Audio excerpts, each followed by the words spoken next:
People of America. Well, George Lopez was a success. I call it George Lopez because he was who I wanted to see. But yeah, we run in late, 30 minutes. Nah, not 30. Who knows? But yeah, by the time we actually got in there, walked in, it was a journey from the parking lot all the way in. We missed most of his set. By the time we sat down, I mean we didn't even get like a drink because we were like in such a hurry to see the main guy. At least I was. Serena had her favorites. But anyways, I just had a like I was thinking about. I've been really upset lately about all the people in America and well the youth and well I guess and their parents and society all in the same kind of thought process because parents can't parent kids like they used to make sure that kids were doing the right stuff, right? To make sure that children were not misbehaving. Your community used to help you do the same thing, and now the government and whatever have all agencies have all stepped in, make sure that parents don't beat their kids.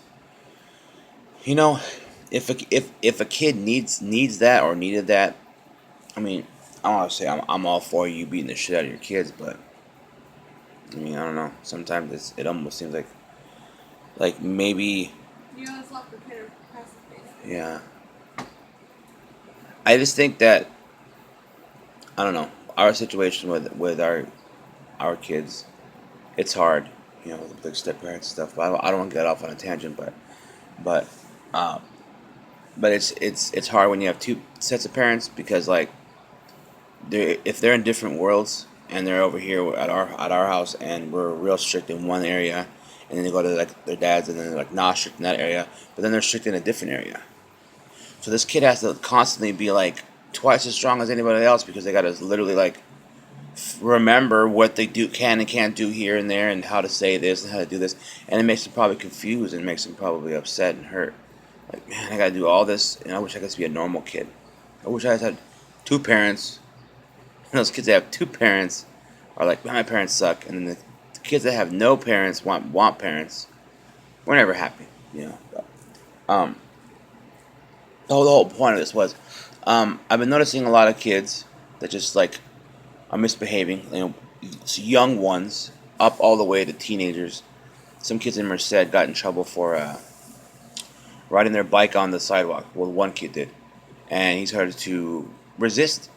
100% resisted everything he could resist, and it's almost like It's like I don't know if these kids want to be on like the internet or something because they are now.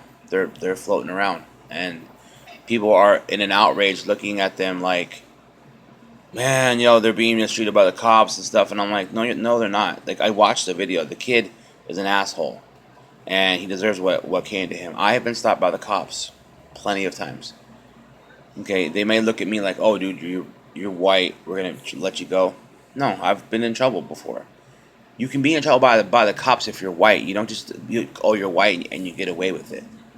So, I don't understand why these people are getting upset. Like, oh, he's being mistreated. There are certain, like laws out there that are the legislation, and we have to follow them. That's just how it works. You can't be that special. You can't be special. Oh, I don't have to do it because there's been a bad cop that beat somebody over here, so I'm not gonna give you my license. I mean, it's like the stupidest thing I ever freaking heard. This kid he's an idiot. I mean, he's lucky that the cop didn't roll up on him and smash his face into the ground. Like that's how angry these cops get because this youth, the youth thinks that this is like what the civil rights or something. Like they're not treating you like that anymore. They're asking you for your damn ID and that's it. You got a ticket and it had been done because you're riding your bike on the sidewalk. And people go, oh well, if he was white, it would have been different. It's that how the fuck do you even know that? People assume every white guy is racist. Well, you know what? I'm starting to see a lot of black people are racist against everybody because everyone's against them. Because oh, we were slaves at one point. You know how long it's been since you've. I mean, how many generations back? You know, if you ask a black person, No, you know, they shouldn't. it's like They shouldn't be saying that because people get upset no matter what you're with. Well, I mean, that's my whole point. Like, how far back was there slavery in your life? And you're mad at every white person, but how many white people do you know that for a fact had slaves? So now you're just basically generalizing everything. Like me, if I generalize every black guy's a thief, I can't do that. I look at everybody equally until you mess up. Until you, then, when you mess up, and then look at you differently. But until then, everyone, hey, we all got the same stupid problems. We're all, can be good. We all can be bad. We're all human. We're all the same species. So, anyways, long story short, I see all this stuff happening again and again and again and again. People fighting the cops. A lot of really young people, and but then I've been seeing a lot of progress. We are taking children when they're young, and if they have learning problems and whatever else, and we're trying to help them at an early age and get them to be quote unquote normal, which I think is, I don't know, like it's like revolutionary. Like I didn't even realize there's so many programs out there to help people. A normal kid, it could have took them till they were out of high school in their 20s and 30s, and then be like, "Hey, I'm getting there. I'm a little more normal than I was. Okay, I'm meeting friends. You could, or maybe like we've been seeing, you could kill yourself. I can't handle it anymore. I don't want to be this life. I don't, no nobody likes me. Blah blah blah. So I'm really proud that in some ways we're trying to help people, and maybe that's the thing. That's where it all comes down to in the end is that you know we're trying to make life a better life. But I think we all have to day by day together do it. We all have to like when you see somebody drop some money on the floor, you know what I mean? Like out of their pocket, you don't pick it up and keep it. You go and give it to them. Here you go. You dropped this. We just start taking from each other and start giving and start showing that if we all were to work together, if everyone was nice and everyone was giving and everyone was whatever, nobody would ever need anything. I mean, if I could walk downstairs and be like, "Hey, dude, can I get $5?" Just to a random guy, and he gave it to me. I'm like, and then I was like, "Thank you," and then I walked off. That to me, that type of world would be a perfect world because we would trust in each other. I mean, we wouldn't think that every person that's walking by us is a thief and a hustler and have all these bad intentions and everything else. Like judge people on the way they look, how they dress, what they drive, how they talk. I'm just so tired of it because I've always lived my life that way. I mean, part of it was taught me. Part of it I was just born into. But I don't know. It's a very stressful world out there, and my kids are going to be growing up into it. I don't want them on the internet like looking like a bunch of idiots because they don't want to give someone their license. But of course they were boys. And I don't see too many girls on the internet right now doing crazy shit like all the guys are doing. Real like 2000 millennial civil rights shit. But anyways, George Lopez was a success. I mean, the coming to get down to her, it was bad. There was hella people there. You walked in like it was funny because the whole show was postponed 20 minutes. There's a joke in here somewhere. Literally, I'm not sure if anybody's heard of Black People Time or Black Time or whatever the hell. I mean, even my brother, he's married to a black woman, has told me about it. This whole black people are always late, and Caitlin said it. I love, yeah. Even another person we know said it too. She's white and she's with a black dude. It's a funny thing, but I don't know, for some reason black people And Mexican. and Mexican, I guess, because there's a lot of Mexicans there Because too. all birthday parties, they're late. They're Yeah. 2 o'clock, they come at 4. Are just okay. It's not. I don't want to. And then I will never generalize every single one, but it's, let's say, a lot of these two groups are late, and I swear to God, they postponed the entire show 20 minutes for because nobody was there. You Everybody we walked in with was was Mexican or black. Yeah, everyone that was there, I swear to God, I saw one white guy next to me to my right. Everybody we walked in with late was black or Mexican. You want to be on this video too? Yeah, but babe, I'm just not sure if they can hear you on here. They can't hear me. They can't hear you? Then why are you talking then? So they can. Oh, they can hear you? Yeah. Okay, then now you're on the video. I'm saying that there was a bunch of white people at that show last night, but I didn't see that many. I swear to God, did. really. And the first row, that's why DL Hughes. And he said, "What is this? A field trip?" Because they were all like white. Oh, I couldn't really see the. Yeah, and the guy got up and he put the spotlight on him. He's like, "Now you know what it's like when you got the helicopter light on you." But anyways, I'm saying we were like 30, 40 minutes late, and there was hundreds of people late with us, and they were all Mexican and black. And it's funny because we weren't late because we wanted to be late. We were late Dinner. because we were like okay, we had dinner reservations for a certain time. Serena's makeup took longer than we thought, so we're like, you know what? Let's just enjoy it. And this dinner was like probably the best steak. And I don't eat a lot of lobster, so I don't know how that whatever. But a lot of like the best steak I've ever probably had ever. I don't even remember what the hell I was trying to say. Oh. Anyways, but it was a really good show. It was a lot different because I've watched a lot of stand up. That's the recorded stand up, and I realized there's a lot more cussing on just the random comedy. Ones like these. I swear to God, George Lopez said motherfucker like probably like 100 times like in the time that I was there, and I was like, God dang, that word was just rolling off his tongue. And then Eddie Griffin was saying nigga like every other. Talking about sucking dick. Oh man, I left to go get. What did I go? A beer and margarita. Oh yeah, we left to get a beer because we kind of were like turned off by him, I think. Cause, babe, what did all of them have in common? They all talked about Caitlyn Jenner, and they all talked about Trump. They all talked about their praising the pussy is what they were. Oh yeah, it's like they had like a theme going on. It was really weird. Yeah, they all talked about vagina basically, how we need to worship it or something or basically pay homage to it and all this stuff. It was really kind of. We wouldn't be here tonight. It was. I swear to God, it was almost like they said, "Hey, why don't we have, just like comedians do? They'll have a joke and they'll come back to it." Like D.L. Hughley had like the wire from the mic, kept putting it on his face, and he did it 3 times. And every time you do it and you bring it back in a joke, people are like, "Oh shit, look at that! He just did that, but now it's something else, and it's funny too still."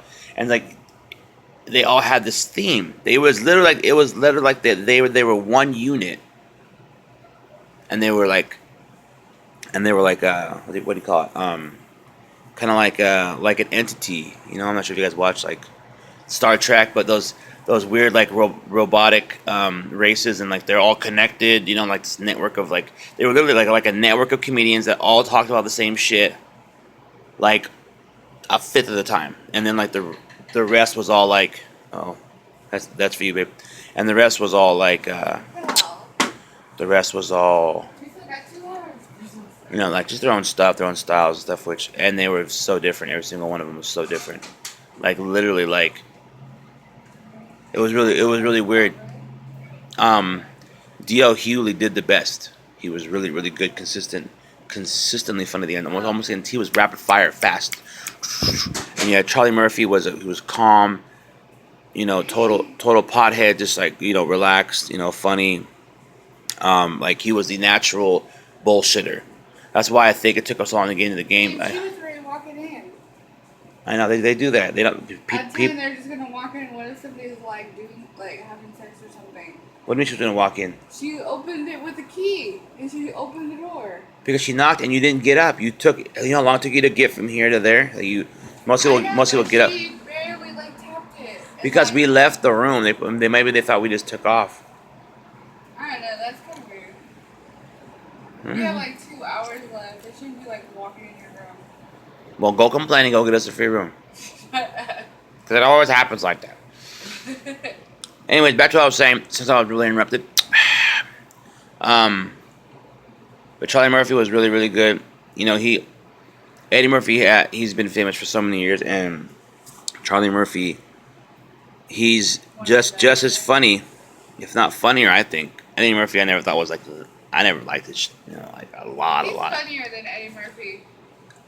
Eddie Murphy, his voice is like higher, and he like he kind of jumps around the stage a lot. And Charlie Murphy was so mellow and cool, and like literally, he didn't have to do he didn't do a one voice, one impression, one anything, and he was probably one of the best guys. Cedric the Entertainer, I thought was gonna be one of my favorite ones because he's so funny, but he's kind of like the one-liner funny, to where it takes him a while to build up all his stuff. Um, Eddie Griffith was, and it is Griffith. That's why it sounds so when I say it. But when I He heard was George just Lopez real say it, dirty. he was really dirty. And like I'm telling you, when he said nigga so many times, it's just too much. Like if you have to say it And they built up such every, an entertainer like the most. yeah, I know, I already, that's what I was trying to get to, um, but yeah, his style was just, I think, stand up wise, I don't know. I've never actually watched a stand up of his. I think I kind of see why he's not a stand up guy. He just doesn't have that kind of like. He's good. I mean, don't get me wrong. He has his moments where he's really funny, but for the most part, it was just all the filler in between was just I was boring. I didn't like it. And then Cedric the Entertainer was he was yeah, I already talked about him. His stuff was really like he had to build up a lot to get to a funny part, which that's on style. They're all styles. Every style they had was the different types of styles of comedians. Watch a lot of stand up comedy. I love stand up comedy. And George Lopez, he was George. It's how do I describe George Lopez? So Serena said it. Hit the nail on the head. He talks about the past. He talks about how we should be. He's almost like trying to mentor, but yet tell jokes and then reminisce. His stuff is like the same as it's always been, just like Jenny, different. you know why you think it's the same is because you've watched him before more than all the rest. Yeah. You know what I mean? So Cedric the Entertainer has never been Like a I don't main feel like character. I missed anything because I heard him from the whole. All of Walking his In. entire set was brand new. I've never heard it. Trust me, I've watched every one of his stand-up comedies that he's came out with. I'm Well, pretty maybe sure. if you go see him in San Jose, we'll get the far seat, so it's like $30 a seat. He's in San Jose. I'll take it. I'm not sure if you guys can hear her talking in the background, but Anybody want to go see George Lopez in San Jose since Richard missed it? Most of it. yeah, he was. I'm telling you, he was the guy I wanted to see. I like Cedric. I like them all, but it was just. I don't know. I was sad I missed George. Tammy, if you're out there listening to about that one comment, it was a sad day in Fresno. It was. There was 2 fights. Oh, and there were 2 fights. Man, the first fight, I swear to God, I thought there was a gunshot because I heard the chair go like they pushed a bunch of chairs out of the way or something. Because these chairs were like connected, like the entire row of maybe like 16 or 15 was connected together. So then to move that whole chair, they had to push the whole thing, and I hear and everyone went like and looked to the side, and there are these 2 big 40-year-old guys like fighting for like as Cedric said like about 6 seconds, and then they got winded, and then they were like, see that, and that's where Cedric the Entertainer was hella funny because he was able to like freestyle, this little part. And go back to his roots is probably just talking shit with your friends. Like that's why you're funny. This video is getting hell long. You can't post long videos on Facebook like this. Yeah, they're not even gonna hear half the shit. It's only gonna be on. It's gonna be cut off. No, you can't even post it. It'll just say file too large. No, there's a part on the button. It'll say if you want it to size it. So you're saying that all this is not gonna be heard?